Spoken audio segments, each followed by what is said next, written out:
कभी किसी कुत्ते का रोना सुना है? शायद सुना होगा।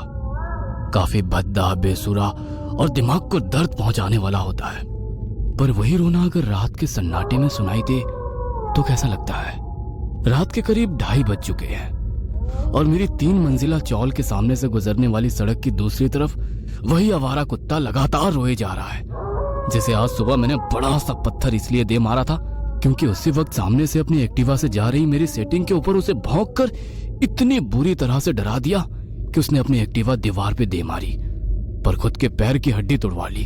अब दोबारा उसकी इस काली सुनसान रात के वक्त रोने वाली आवाज भद्दी, बेसुरी से ज्यादा डरावनी लग रही है।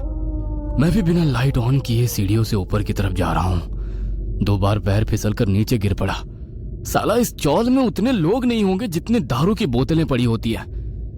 जैसे तैसे उठकर मैं टेरिस पर तो पहुंच गया। यहाँ तो कई बेवड़े दारू पीकर अपना बिस्तर लगाए सोए हैं, लेकिन एक की भी नींद नहीं खुल रही। शराब की खाली बोतलें टेरेस के हर एक कोने में नजर आ रही है। जी चाह रहा है कि यहीं से एक खाली बोतल उठाकर उस कुत्ते की तरफ फेंकूं, पर जाने दो। यहाँ इतने सारे घर हैं, इतने सारे लोग हैं, परेशानी तो सबको हो रही होगी, तो खाली फोकट मैं क्यों उस कुत्ते को बोतल मारूं? लेकिन आपको एक बात बता दूं, क्या आपको पता है कुत्ता कब रोता है? कुछ को शायद पता होगा, पर जिनको नहीं पता उनको बता दूं कि कुत्ता जब यमराज को देख लेता है तो वो रोने लगता है। यमराज मतलब मौत।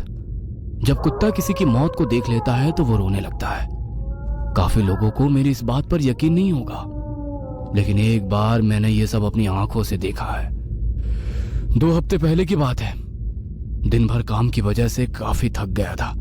सामने वाली चौल में रहने वाली मेरी सेटिंग मानसी को मोबाइल के डिस्प्ले लाइट से गुड नाइट बोलकर सोने को चला गया। सो तो गया, पर उस रात भी करीब 2:30 या 3 बज रहे होंगे। नींद खुली तो इसी कुत्ते की आवाज से। वो लगातार रोए जा रहा था। उसकी आवाज रात के काले सन्नाटे में काफी डरावनी लग रही थी। खिड़की से झांक कर देखा तो सड़क के बीचों बीच खड़ा होकर वो अपना मुंह आसमान की तरफ करके रो रहा था। मैंने पूरी चौल में नजर घुमाई, पर एक भी कमरे की लाइट नहीं जली थी। सबके सब घोड़े बेचकर सो रहे थे। लगा अपने कमरे की लाइट लगाकर नीचे जाऊं और उस कुत्ते को वहां से भगाऊं, पर तभी मैंने देखा पड़ोस वाले चाचा बरामदे से चलकर नीचे जा रहे हैं। मेरी तरह वे भी परेशान हो रहे थे। अच्छा लगा कम से कम किसी को तो उस कुत्ते पर गुस्सा आ रहा था। चाचा रात के अंधेरे से चलकर नीचे पहुंचे, पर उन्होंने कुत्ते को कुछ नहीं किया। लगा था पत्थर उठाकर वहां से भगा देंगे, पर वे तो अंधेरे रास्ते से कहीं चले गए और कुछ ही देर में उनकी खोली से महिलाओं के रोने धोने की आवाजें आने लगी। मैंने सोचा झगड़ा हुआ होगा। कुछ ही मिनटों में पूरी चौल की लाइटें जल गई। मैं भी भीड़ को चीरता कमरे के पास पहुंच गया। चाचा की छोटी बेटी की जोर जोर से रोने की आवाजें मुझे बाहर तक आने लगी। पिताजी हमें छोड़कर क्यों गए? अब हम आपको कहाँ ढूंढेंगे? कोई मेरे बापू को ला दो। उसकी आवाज सुनकर मैं चीख पड़ा। हैं? इतनी रात को बेचारी लड़कियां कहाँ ढूंढेंगी? वैसे भी चच्चा ज्यादा दूर नहीं गया होगा। तुम रुको, मैं ढूंढ कर लाता हूँ। पर पता नहीं क्यों सब मेरी तरफ गुस्से से देखने लगे। मेरी बात सुनकर पास वाला लड़का दबी आवाज में बोला, अबे चच्चा कहीं घूमने नहीं गया है, बल्कि चच्चा तो निपट गया। उसकी बात सुनकर मैंने हैरान होकर भीड़ में से घर के भीतर झांक कर देखा तो चाचा जमीन पर लेटा पड़ा था। अब ये यहाँ पड़ा है तो बाहर कौन गया था? और उस रात मुझे पहली बार पता चला कि रात के अंधेरे से मैंने जिसे जाते देखा था वो मरे हुए आदमी की रूह थी। उसी वक्त मेरी निगाहें दूर सड़क पर रो रहे उस कुत्ते पर जम गई और उस रात के बाद आज दोबारा उस कुत्ते का रोना कानों पर पड़कर दोबारा उसी घटना को याद दिला रहा है। आज फिर से किसी को यमराज लेने आया है या लेकर चले भी गए हैं। पूरी चौल में नजर घुमाकर देख रहा हूँ, पर किसी भी घर की लाइट जलती नजर नहीं आ रही। हाँ, 1 मिनट, ये बेवड़े पीकर पड़े हैं, इनमें से तो कोई मरा नहीं है ना? लगता तो नहीं। साले जहरीले शराब पीकर मर तो नहीं गए? रुको, किसी के चीखने की आवाज आ रही है। साले कुत्ते, तुम्हारी वजह से आज और एक निपट गया। तुझे तो बाद में देख लूंगा, पहले किसकी फाइल निपटी है ये देखता हूँ। अब तक टेरेस पर पड़े 4-5 बेवड़े उठकर नीचे की ओर ग्रे पर कुछ वैसे ही पड़े थे, लाश की तरह। छोड़ो यार, नीचे क्या हुआ देखता हूँ। टेरेस की सीढ़ियों पर ही था कि सीढ़ियों के शुरू में लोगों की जमी भीड़ दिखी। कोई नीचे झुककर नब्ज टटोल रहा था। कौन और कैसे मरा ये देखने के लिए जरा भीड़ को सरका कर देखा और हैरान रह गया। नीचे कांच की टूटी बोतलें थी और तभी किसी की बात सुनाई दी। साला बेवड़ा, दारू पीने टेरेस पर जाते वक्त फिसल कर कांच गले में घुसने से जख्मी हो गया है। सामने से वो आदमी हट गया और वो जमीन पर पड़ी लहूलुहान मेरी लाश नजर आई। रात के 12 बज चुके थे कि तभी दरवाजे पर दस्तक हुई। डाइनिंग टेबल पर अपने पति का इंतजार करती रागिनी उठकर दरवाजे की तरफ गई। इतनी देर में 3 बार दस्तक हो चुकी थी। उसने दरवाजा खोला कि तभी उसका पति अतुल हाँफते हुए घर के भीतर आ गया और दरवाजा बंद करते हुए कांपती आवाज में बोला, दरवाजा मत खोलना। अतुल, तुम इतने डरे हुए क्यों? आखिर हुआ क्या है? वो जान से मारने के लिए मेरा पीछा कर रही है। वो अब जिंदा नहीं छोड़ेगी। कौन तुम्हारा पीछा कर रहा है और मारना क्यों चाहता है? तभी जोर जोर से दरवाजा पीटने की आवाज आने लगी। क्या तुमने किसी से झगड़ा किया है जो वो तुम्हें मारने आ गया है? आवाज मत करो रागिनी, और वो मुझे नहीं तुम्हें मारने आई है। मुझे? कौन मुझे मारना चाहती है और मैंने क्या किया है? वो तुम्हें अपने साथ लेने आई है, वो शैतानी आत्मा। और तभी दोबारा दरवाजे पर दस्तक होने लगी। रागिनी सहम गई और दरवाजे के बाहर अतुल खड़ा था, जो जोर जोर से दरवाजा पीटकर रागिनी को बचाने आया था, उसी शैतानी आत्मा से जो अतुल के रूप में अंदर थी। कभी कभी हमारे साथ कुछ ऐसी घटनाएं घटित होती है जो हमें सोचने पर मजबूर करती है कि हमने जो देखा, अनुभव किया, वो क्या था। आज जो कथा मैं आपको सुनाने वाला हूं वो एक सच्ची घटना पर आधारित है। यह घटना मेरे दोस्त के साथ घटी थी। एक गाड़ी रात में हवा को चीरते हुए तेजी से हाईवे से गुजर रही थी। रेडियो पे 90s के पुराने गाने चल रहे थे। गाड़ी में बैठा संदीप खिड़की से बाहर गुजरने वाली गाड़ियां देखकर रेडियो पे लगे हुए कुमार शानू के गाने गुनगुना रहा था। संदीप एक कंपनी का CEO था। उसकी हाल ही में शादी हुई थी। उसकी पत्नी अपने मायके कोकण गई थी। घर में ही शादी थी, इसलिए जमाई होने के नाते संदीप को भी निमंत्रण था, लेकिन वर्कलोड के कारण वो उसके साथ तभी ना जा सका। लेकिन उसने अपनी पत्नी को शादी की तैयारियां करने के लिए और कामों में हाथ बटाने के लिए आगे भेजा और खुद बाद में जाएगा ऐसा कहा। रात में हाईवे पर से गुजरती गाड़ियां देख संदीप बोला, ड्राइवर चाचा, और कितनी देर लगेगी पहुंचने में? साहब, और थोड़ा समय लगेगा। तब तक आप झपकी क्यों नहीं ले लेते? मैं कुछ देर बाद आपको उठाता हूँ। संदीप हाँ में सर हिलाते हुए सोने की कोशिश करता है। कुछ समय बाद उसकी आंख लग जाती है। कुछ देर बाद ड्राइवर चाचा संदीप को उठाते हैं और बोलते हैं, साहब, मुझे भूख लगी है। मैंने घर से निकलते समय ही मेरी बहन को कॉल किया था और उसे खाना बनाने के लिए कहा था। यहीं पास में ही उसका घर है।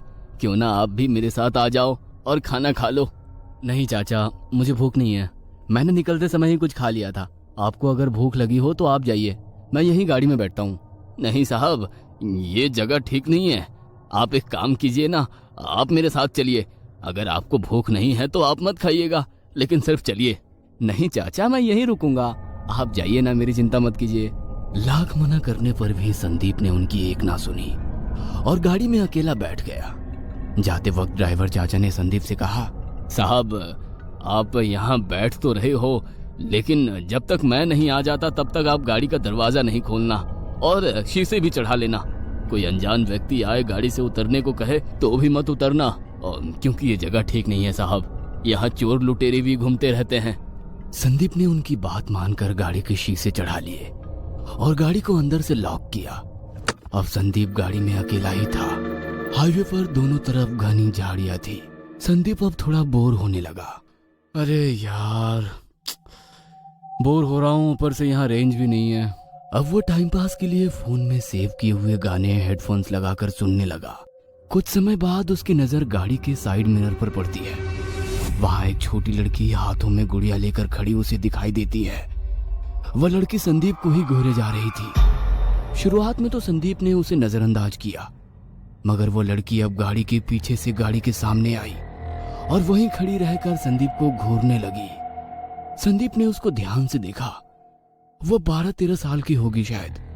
उसके बाल उसके चेहरे पर आए थे। कुछ इस तरह के बालों के कारण उसकी दाईं आंख ठीक से दिखाई नहीं दे रही थी। उसके हाथ में एक पुरानी गुड़िया थी। उसकी एक आंख बाहर लटक रही थी। ऐसा लग रहा था मानो वो गुड़िया संदीप को ही घूरे जा रही थी। उस गुड़िया के चेहरे पर एक उदासी दिखाई दे रही थी। हाथों में गुड़िया लिए उस बच्ची की गर्दन थोड़ी बाईं और मुड़ी हुई थी। उस छोटी बच्ची के चेहरे पर एक डरावनी हंसी थी। संदीप को तो शुरुआत में लगा ये लड़की यहीं की रहने वाली होगी, लेकिन कुछ देर बाद उसे एहसास हुआ कि इतनी रात में कोई माता पिता अपनी लड़की को बाहर क्यों छोड़ेंगे। उसने उस लड़की से ध्यान हटाने के लिए अपने फोन में देखने लगा। तभी वो लड़की जो गाड़ी के सामने खड़ी थी, अब वो संदीप के बाजू वाली खिड़की के सामने खड़ी हुई और संदीप को नीचे उतरने के लिए इशारा करने लगी और उसे डरावनी तरीके से घूरने लगी। वह लड़की बड़ी अजीब तरह से गाड़ी के चारों ओर चक्कर मारने लगी। उसके इस बर्ताव के कारण संदीप को थोड़ा डर लगने लगा। पहले तो संदीप को लगा कि वो लड़की रास्ता भटक गई होगी, इसलिए वो उससे मदद मांग रही है। क्यों ना इस लड़की के नीचे उतरकर मदद की जाए। लेकिन उसी समय उसे ड्राइवर चाचा के बताए हुए शब्द याद आए, साहब कुछ भी हो जाए लेकिन गाड़ी से नीचे नहीं उतरना। इसलिए वो उस लड़की के कई इशारे करने पर भी गाड़ी से नहीं उतरा। ये सिलसिला 10 से 15 मिनट तक चला। फिर वो लड़की डरावनी तरीके से हंसकर विचित्र आवाज में बोली, आज तो बच गए।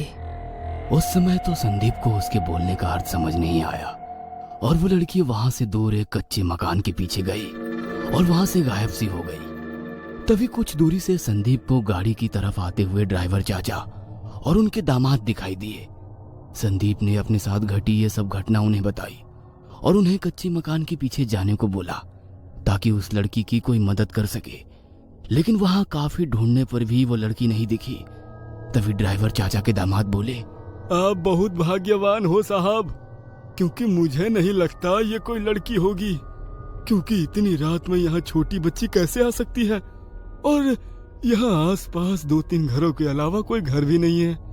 जितना मुझे पता है उन 2-3 घरों में भी कोई छोटी बच्ची नहीं है।